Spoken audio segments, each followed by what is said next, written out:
Welcome to another day in a life as a firefighter.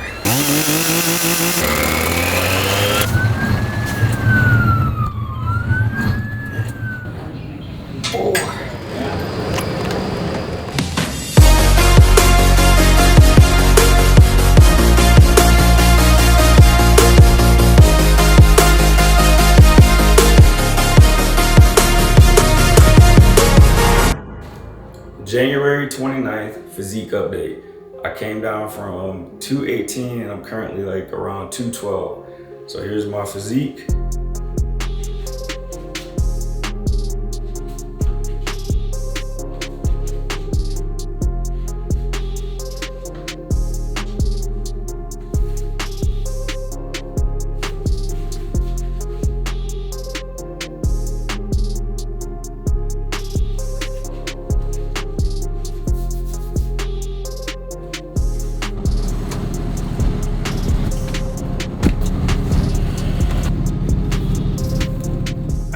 Let me get your gas here. Let's explain what's going on. Today I'm in the back seat because I'm allowing one of my firefighters to act as captain today, trying to get his experience. So I'm gonna be in the back seat mentoring him as he acts. He's gonna run the engine crew, he's gonna run all calls, and we're gonna let him run the show for today. So I just checked off my pack, back seat pack. What I did, basically I hooked my mask up, which is right here. Ran some air through it, make sure everything's good to go, and then I also checked the pass device, which I already did before the video, just to make sure the pass device is working, make sure the batteries are good. And this is my seat. The good thing about this, I like to ride forward, so I'm going to be sitting in this seat, but if we get a call, of course I'm going to jump in this seat because I need to put this pack on. Yeah, I have all my gear ready to go.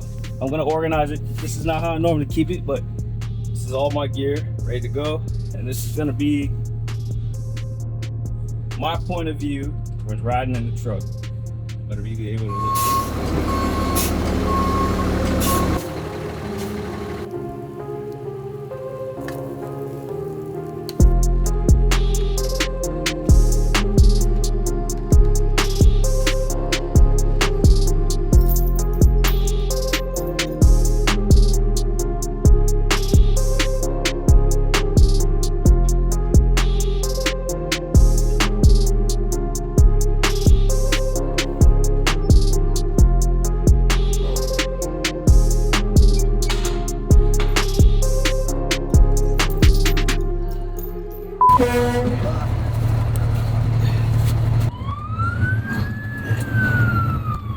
What did he say?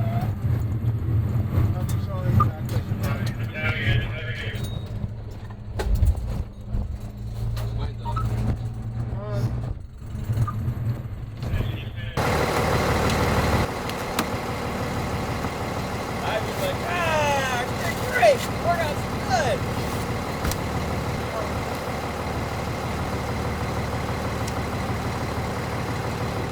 We are going to talk about a couple of things. We're going to talk a little bit more about my cancer story. We're also going to talk about some really great news or really great achievements that I just received. So let me get in the truck and get situated because we got to get in the spot, man. The truck is the spot. To pick up where we left off from the last video, I was talking about everything leading up to my procedure. And so we're going to just kind of pick up from there. So, surgery day, September 20th. I tell you guys, all these dates, they are burned in my memory. Every part of this cancer journey, there are so many dates that just have so many meanings. So September 20th, surgery day. We get to the hospital after 2 days of fasting and doing this prep consists of basically cleaning out your entire digestive tract, making sure there's no stool, no waste, anything that can cause you to get infection or bowel or waste leak into your body cavity, because if that happens, that creates a lot more problems and it actually can create life-threatening problems. So leading up to the surgery, I had to do this prep for 2 days, pretty much fasting, only water, and then the prep. So I was very, very weak. We got to the hospital, got checked in, and immediately I went back to like the pre-operation section where they kind of like give you a gown. they go ahead and run an IV, start getting fluids on you, and they just want you to be comfortable and relaxed, because the next phase of that, you're going to like another pre-op area, but that's more like getting you ready for actually going into the operation room shortly after that. So I'm in this area, and I just remember like my wife asking me like, how do I feel? And I remember I told her I felt nervous, but you know, I trust God essentially, and I have my faith, and I know everything's gonna be all right. And my mindset was like, God wouldn't bring me here if there was gonna be more problems or issues. And my whole mindset during this time was like, God has a purpose for me, and I know that all of the things that I'm going through right now is for a bigger reason. It's for something that He has way beyond I can imagine for me, or that He wants me to do. So I was nervous. I'm not even gonna lie. I was extremely nervous. All the emotions ran through my body, and I say that because coming from a background of never having to go to the hospital for anything, I never had any surgeries, no broken bones. I never went to the doctor for like anything, severe colds, nothing like that. And to go from that to immediately happen to have your body cut open is a very, very scary situation. And so, yes, I was extremely nervous. We're in the pre-op room. At that point, they're like, okay, it's getting close to your time to get ready for your procedure. We're gonna move you to the next floor and another kind of pre-op room. This is now where they actually, you know, they're tracking your vitals every, I think, 5 or 10 minutes. And then they're also getting you ready to put you to sleep. And this is a section where family members can't come. So when I get to this section, it was cold. I was really, really nervous because I was just kind of alone. And there was other people there, but we're all sectioned off. And I just remember the area is real cold. They started to give me the medicine to get ready to put me under. They're like, okay, you're probably gonna start feeling real tired. Eventually you'll fall asleep. And I was like, okay. And after that, I remember getting wheeled into the operating room. And I remember one of the last sights, or the last things I remember seeing, is all these metal tools in this operating room. And I remember seeing my doctor. After that, I woke up in a recovery room hours later. Waking up, I just remember hearing voices. It was like I was awake, but my eyes were still closed, but I could hear. And I was trying to come out of sleep. I remember waking up in the recovery room. My wife was there. The doctor came in once I was fully alert, a little bit more alert. I wasn't fully alert. And he was just sharing with me that everything went well. And I remember looking down. That was like one of the first things I did. I lift up the gown. I looked down to make sure, like, you know, I didn't have like a colectomy bag or anything, because that was one of the things I was really concerned about. And I also wanted to just kind of see like where they made the incisions, because they made a incision right below my belly button. They made a incision in my belly button, and then they made 2 incisions on the sides. So I was just looking at all the different spots I had incisions or cuts at. And I just remember the doctor was explaining to me the procedure. He said everything went well. He said the mass was actually about the size of a small lemon. And how this procedure went, what they do is wherever the mass was located in the colon, they remove so much of that colon on each side of the mass. So I end up losing like a foot of my colon. And the reason they do that is because they want to test the lymph nodes. They want to see like if it starts to spread. So in my situation, they collected 19 samples or 19 lymph nodes. Out of the 19, 2 of them are already tested positive for having cancer, which means the cancer was spreading, which pushed me at stage 3 colon cancer. And that's when that's when it was confirmed that I will be doing chemotherapy for 6 months.